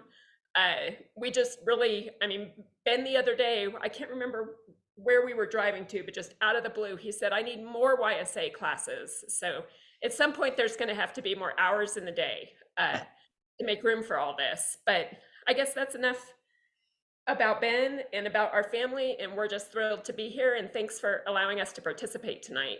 Ben, you want to tell them a little bit about What you love about YSA? Well, one of the things I love about YSA is all of the fun memories that kind of stick with me in my head. One of the memories being in one of my D&D classes with Megan, one of the kids created a character called a rat bard that was never created before, and it made all of the other participants laugh. And in the homeroom, I love the games and just getting to meet the kids. And in Mr. Souch classes because I've taken, and then it's just I got to build stuff, and in Minecraft I also got to build stuff, and I just love how there's not just learning based classes, it's really what you want. There's learning, there's fun based, it's just like really like what you want to do, and it just really makes me feel free. Wow, Ben, I love that. Thank you so much for sharing. And I have to say, I know when I was corresponding with Nicole, you guys are on vacation right now. We are, and there's live music out our window. I'm so sorry if you guys are accidentally at a concert. No, I love it. But what's so amazing is that we were going back and forth about whether or not Ben and you would be able to present, and then Nicole emailed me and said, Ben just said he wants to take all the YSA classes, so we'll be there. And I thought, wow, that's so amazing. Ben, one of my favorite memories of you was watching you in Minecraft and having you throw your iPad on the couch and say, "What? You could do that?" And Miss Jolene knew all this information that you didn't know, and you were just blown away. You were like, "You are it. I did not know this was possible." And it was just so amazing. Yes. I love Jolene. And she's actually kind of broadened my understanding about Minecraft and how critical it is for kids like Ben. So I have a whole new take on it, and again, we are hitched to her for life. She is wonderful. I love that. I'm so grateful for you guys. Thank you for being lifers, and thanks for being members of our virtual village. You are amazing. So going to turn it over, and any families who needed to go, if you presented, you need to go, you're welcome to. I'm going to cover the last of the classes. We have 4 teachers who can't be here now. Young Scholars Academy is up to actually 14 mentors, and 4, actually, I do the math now, 5 teachers couldn't be here tonight. So I'm going to cover them quickly. I hope we're all having an amazing night. Pretty soon, we're going to jump into those breakout sessions, and we're going to get to all the good stuff. But before we do that, I actually want to do one other thing. We've been talking a lot about how we're growing and we're supporting and really taking the way in which we help you and show up for your family to the next level. And there's 3 amazing people who have joined our community, one of which is able to be here tonight. And I want to give a big shout out to those people. I'd like to welcome Anne to come on and just say hi if you'd like, Anne. Hi, everyone. This is so exciting. My name is Anne. I am Sam's assistant, and we have been working together for almost 2 years. I'm going to say 1.5 years, almost 2 years. And it has been such a pleasure to see the growth and the evolution of YSA. I'm a homeschooling mom, so to have this type of variety, the small class size, I mean, these dynamic mentors, I like, can you beat it? It's amazing. I want to take every single class. Mr. Salch, when I was watching your videos, I told Sam, this is everybody. I love everybody's videos, but Mr. Salch, I was like, Sam, I want to take these classes. I need to get into the entrepreneur class. And he's like, slow your roll, like calm down. But getting to see everybody talk about their passions is so amazing. And I'm so glad you all are here, all of our parents, all of our mentors, and it's a blessing to be able to be a part of this team. So Team YSA, YSA Glow. Yeah, the YSA Glow. Yeah, everyone, Anne and the rest of the team are really going to be a lot more hands-on this year. So you'll be corresponding more with Anne and hearing more from her. We also have amazing addition, Yamini, who's not here tonight. She's our new operations manager, but she's been super sick all week. And we have Amber, who is going to be joining us. She's doing our blogging this year. So she's doing a lot of the articles that you have come to know and love. Mr. Salt said he'd give you a super secret password, Anne, so you could take classes. Everyone, Anne has all the passwords, by the way. She knows more than I do. So we get the passwords from her. Okay, so a few teachers couldn't be here tonight, as I was mentioning. I want to cover these in 2 quick buckets, and then I promise breakout rooms are coming right around. So just a couple quick things I want to mention. One, I'm going to first talk about our semester-long courses, and then I'm going to talk about our year-long courses. Semester-long courses, Mr. Mark, another new addition, cannot be here tonight, but he is teaching a bioanatomy class, which is amazing. He has a pre-medical background and is already doing some summer camps. Some families here might already be in his summer camps right now. Here at YSA, he's doing a chemistry one and anatomy, and we've decided to really combine those into this like one-stop shop for our older students for science class. So that's an amazing fall course, bioanatomy, and that's going to be Mr. Mark Tidman's course. As you know, those of you who are returners, Dr. Jade is a staple here at Young Scholars Academy. Dr. Jade Rivera is a former founder of a micro school, and she and I went to graduate school together. I famously dropped out and started this program, and she famously did not, so good on her. She has a doctorate, I don't.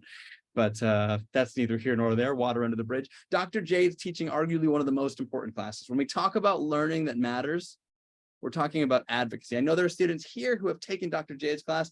It's about, yeah, Julie, I see you. I was looking at you.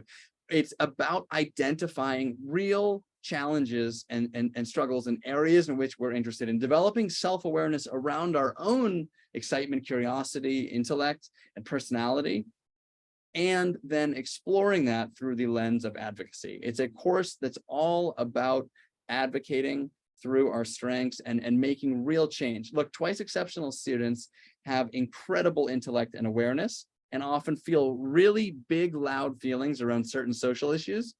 This is a class where they can come and learn how to take that passion, that curiosity, that maybe that upset, and channel it into making some real change. Because if there's anyone that's going to solve these problems that we have in this world, it's the kids at our school. That's for darn sure. Outside of Dr. Jade's class, Jackson, who couldn't be here tonight. That's right. There's 2 Jacksons for all of you that know your YSA trivia. We've got Miss Jackson and Jackson P. Jackson Pierce can't be here, but she is continuing creative writing. I know some creative writing lovers out there, and we're going to have 2 sections of that course this fall. We call it creative writing for non-writers. If you have a kiddo who identifies as a non-writer, or you have a child who loves to write, this class is for them. It is so fun. I wish Porwin was here to talk about it because he gets really excited. Having the daily write-ups, warm-ups, all the games that we play, looking at different scenes and describing just how we got there. It's such a fun class and it's so good. And when we talk about sort of expansive, divergent thinking rather than convergent, fit the formula. Additionally, Nelson, who is not here right now, is doing our Tools of War, a fan favorite. We saw Jilly waving there too. Nelson's going to be doing a couple big things, but one of them is Tools of War. That's become our top 2 most popular classes. In fact, while we've been here tonight, 3 classes have already sold out. So in the time that we've been together, I've been getting tons of notifications the classes are selling out already because they're small. Many of these classes have 6 or 8 spots. Okay, some less even. So the reality is they go quickly. Nelson's going to be teaching Tools of War, which is World War I, World War II weaponry. Again, where else do you get this stuff? You cannot make it up. It's the stuff you wish you could take, but you get to here. Additionally, yours truly is still teaching a couple classes, although I have a big announcement. I'm going to continue to teach debate this year and also Young and Thriving, which has become our executive function class, which is helping students develop systems to get things done, to go from dreaming and wanting to doing. Many of our kids get identified as smart but lazy, bright but scattered, and that's not accurate and it's not fair. It's simply that the prefrontal cortex of their brain is not yet developed and they need scaffolds. The course is all about building those scaffolds. And of course, as I said, debate. Everybody needs to learn how to use their most powerful asset, which is their voice. And our kids are brilliant and often struggle to articulate their brilliance. So speech and debate gives them a vehicle to do so. And by the way, I like to mention this at every open house. The original Young Scholars Academy pilot class was speech and debate, and that class is still together. It's 3 years next month. That class has been together. And when you talk about friends who come together and check in, they game together, they've even met up. We had some students who accidentally ran into each other, and now they are hanging out in real life. It's so cool. So I just want to share that. Additionally, one other bucket of classes, and like if you're a little distracted and you're burning out, you're like, Mr. Sam, I'm at the 22-mile marker of this marathon. Come back to me. We're almost there. If you need to stretch and move around and see Mr. Z is, let's get it going, guys. We're almost there. Eat your orange peel, sip your Gatorade. I'll give you a towel. The year-long courses are only open one time, and that time is now. So Young Scholars Academy offers year-long courses that run 9 months. They open now and they close in August, and they do not open again until next August. And here's a big thing that I'm going to share with you in just a moment.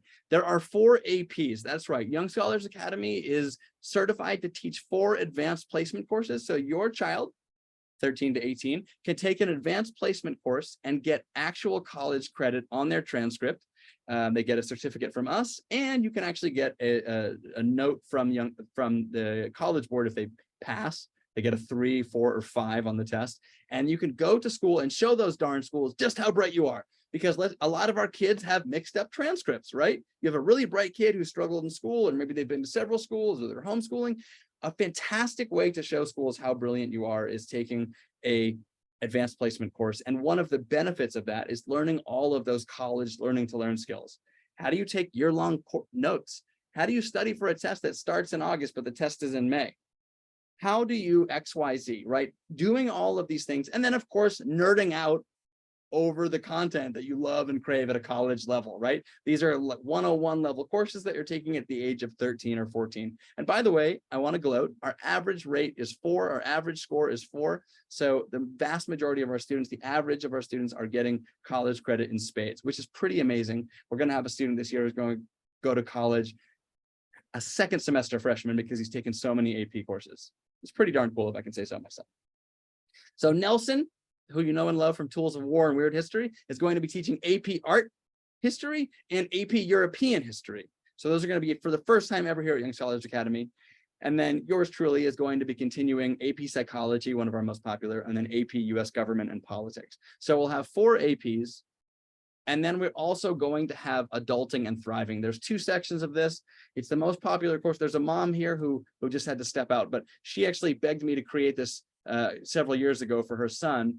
And it's been running ever since. I started this course 12 years ago when I taught at Bridges Academy, and it's called Adulting and Thriving. And it's all about helping students get ready for life after school. It's the 3-module program where we first talk about, instead of that tired old question of what do you want to major in next year, we think big. We look all the way to the end and we say, how do you want to die? What's the vision that you hope to have? What kind of life do you want to lead? And then how can we get you there? We go through all the executive function elements to go from dreaming to doing. And then finally in Adulting and Thriving, we do all the soft and hard skills of going to college, of applying, of putting together a resume, of interviewing, of doing personal finances. You know, all the stuff they're supposed to teach in school, but don't. All of that is in this class. So it goes through the dream design, the doing part, and then the hard and soft skills. These are 9-month courses, and all of the APs and the adulting courses come with something that most people at Young Scholars Academy don't know exists. Only these 2 buckets of classes come with office hours. So myself and Nelson are available every other week, and you can come drop into our Zoom meeting, and we're there to answer questions and help study for tests or get ready. So it's a way to also prepare for college by, you guessed it, practicing some of the things that you can do in college. Oh my goodness. So really exciting stuff that I want to share with you. Okay, here's my big announcement.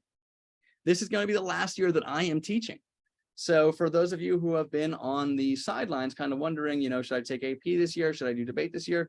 I am going to step down as a teacher next year in the 2024-2025 school year, and I'll just be running Young Scholars Academy full time. But I want to do one more year teaching because I'm a sucker and I love to teach. So this is going to be your last chance. If anyone's been on the fence and you've been wondering, you know, is it a good time? When's a good time, etc. I would say that time is now. So, wow, holy cow, that's a lot. I'm sweating. We have covered so many amazing courses. We've had so many of these incredible mentors share with you.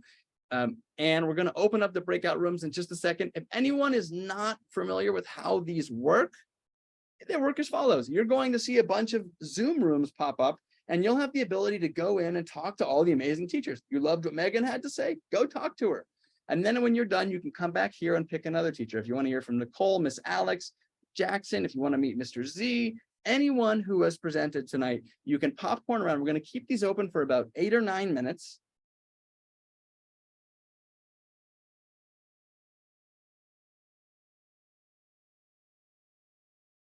I've got a really exciting news. I told you there were some secrets I was going to share with you, and I'm going to share those secrets in just a second. So much exciting stuff. First of all, hopefully you're feeling excited about all these amazing connections that you got to meet people. The breakout rooms didn't exactly work, but we have difficulties and we persevere, right? So we're going to be recapping some of this amazing stuff that we did tonight. And I want to keep the excitement going. It was a lot of information. You met a lot of people. It probably felt like drinking out of a water hose. My goodness, we heard from 9 different educators, and then I had to cover for 5. That's a lot. Okay, so, but there's so many opportunities, and there's going to be a replay. So you can always check this stuff out later on, but there's so many ways in which we are here for you. Okay, this is it. Let's summarize. In summary, a lot of our students are really struggling, and it's not their fault. Okay, they're simply not in the right setting. This is the most important time of the year to empower our kiddos because it's the fall, right? We're laying the groundwork, we're building the foundation, and this whole house each year is built on this foundation. This is such an important time, and I can't underscore that enough. Okay, so I want to point out that this is the moment, this is a critical moment where these interventions, especially starting with younger kids as young as 5 years old now at Young Scholars Academy, and getting in really early in the year, that is a powerful combination to being able to help and serve families. So I want to encourage you to get in now and take advantage of this bright, shining opportunity. Let's quickly recap 3 big things we did tonight. We met amazing mentors, we connected, and we heard from families who have had this experience. You've heard the trends: unconventional learning, excitement, joy, the YSA glow, stuff that fills up our cups rather than empties us, moving away from the deficits and towards the strengths. It is a beautiful thing. And there are bonuses. So is it okay if I share those with you quickly? Can I share these bonuses with you? Because we have amazing bonuses that I'm so excited about. And with these bonuses, your child alone will be able to thrive. I want to make Young Scholars Academy a no-brainer. When you come here and when you get all this amazing support, I want you to feel like, holy cow, that was a steal. The way in which my child is thriving, the way in which we're experiencing these wins at home is blowing my mind, not to mention we get all this amazing stuff. So let's look at it. Families who attend Young Scholars Academy this fall are going to benefit from UCLA is going to come and do a live virtual presentation with our students on the SCAN Lab. The SCAN Lab is the sensory, cognitive, affective neurodevelopment. I had to put that on the slides or else I'd forget, because that's a mouthful. And it's their whole initiative is using all the best UCLA research on autism and neurodiversity and helping students better understand their own brains. They're coming to talk to our enrolled families only, okay? And that's 4 students, 4 kids only. This is going to be the first time we've done an outside presentation like this from experts for just kids. And we're also giving away to everyone who enrolls what I call the golden tickets, right? All these amazing events, whether it was like Minecraft night or improv night, all these amazing events that we do that happen at no cost to you.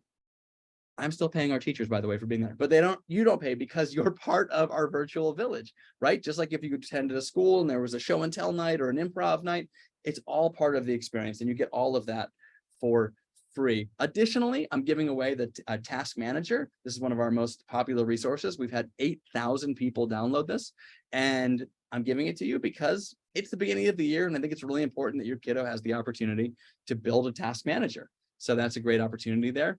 It gets better. Of course, you heard before about the Homeroom Social Club, right? That's a free class. Again, that's worth $300, and it's a class that you can take with Nicole, with Anna, 1 hour a week. And you heard all these amazing testimonies like Jilly was saying about making friends and all of that beautiful stuff. That's free. When you take 2 other classes at Young Scholars Academy, you get the tuition refunded to you. So that is available at no extra cost. If you don't know Debbie Reber, you need to. Debbie Reber is the most important, I think, mom in the mentor space of parenting twice exceptional kids. She wrote the famous book Differently Wired. She actually coined the term Differently Wired, and she is a close friend of mine. She is a leader of a community that helps moms discover how they can better support their twice exceptional kids, and she's coming here. It is so hard to get Debbie to go anywhere. She's a New York Times bestselling author. She is incredibly successful and super busy, and she's coming here to do an Ask Me Anything night. I literally have chills. I'm so excited. It gets better. Seth Perler, Mr. Executive Function is coming. Seth Perler is also a huge voice in the executive function world. He runs the TIFO Summit. He has over 100,000 people on his mailing list. He's coming here to talk to Young Scholars Academy families about executive functioning. So folks, when you sign up, you're not just getting classes, you're getting all of this. You're getting this back to school bonus. This is worth almost $1,000 at $797, and you get it for free just for taking Young Scholars Academy courses. So the support does not end or begin in the classroom. It is omnipresent. It is all the time. Okay, so I want to say, please don't delay. As I said, 3 classes have sold out. Well, I feel like I'm doing a telethon. 3 classes have sold out tonight. Well, we've been talking. It's kind of bananas. I've never seen that happen before. And the classes are small, and they're getting smaller, right? Many of them they have 5 or 6 kids. That sells out quickly. Okay, so some of them are doing that. And, you know, this is the best opportunity to give your kiddo the best year. So I want to quickly just wind down, and I want to leave you with this. You've heard from so many amazing families tonight. Here's one more. This is an email that I got from Miss Anna's homeroom. It says, Sam blank met blank today, and oh my word, he found someone with a common interest for the first time in his life.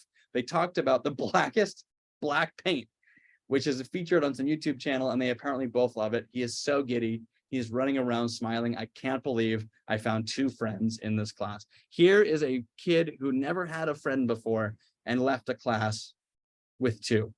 I literally have goosebumps right now talking about this. This is what's happening at Young Scholars Academy. It's happening all the time.